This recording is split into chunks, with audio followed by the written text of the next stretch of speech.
Hey everybody, Rory from ANSgear. We're going to look at two different fill stations today. They're both from Ninja. One is the mini fill station and one is the mini deluxe fill station. Now these are CO2 fill stations, and we'll kind of talk about some of the points of a fill station and some of the things you need to look for if you're going to do your own filling.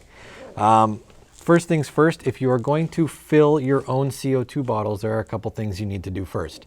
Either the large fill bottle or what you are filling from on your CO2 tank needs to be either a siphon CO2 tank or you need to have it flipped upside down somehow.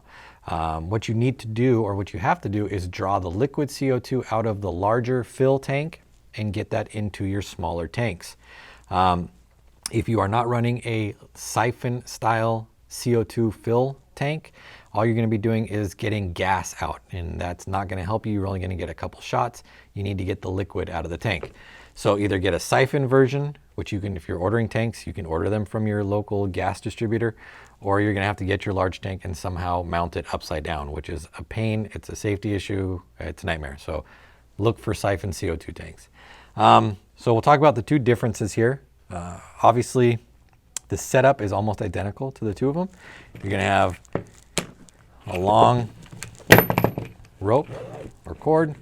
This is going to attach to your tank.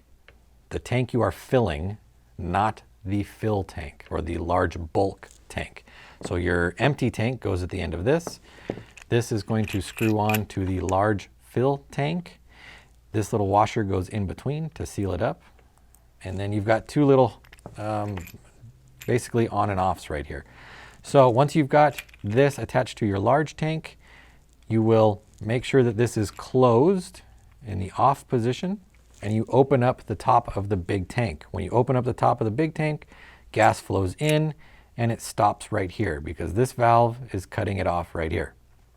When you are ready to fill a tank at the end of this, you will do two things. First, you'll make sure that this is still shut, and then the bleed line that's on this side, you will close it down as well.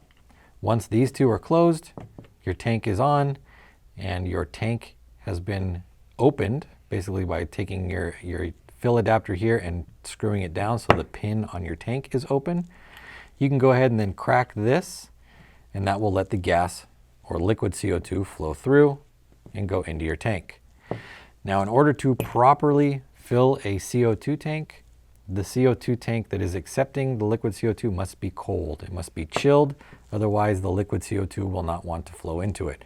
So if you're trying to fill a CO2 tank that is warm or it's been used all day and it's hot, you're not going to get a good fill and you're not going to get a lot of shots out of it. So make sure it's cold.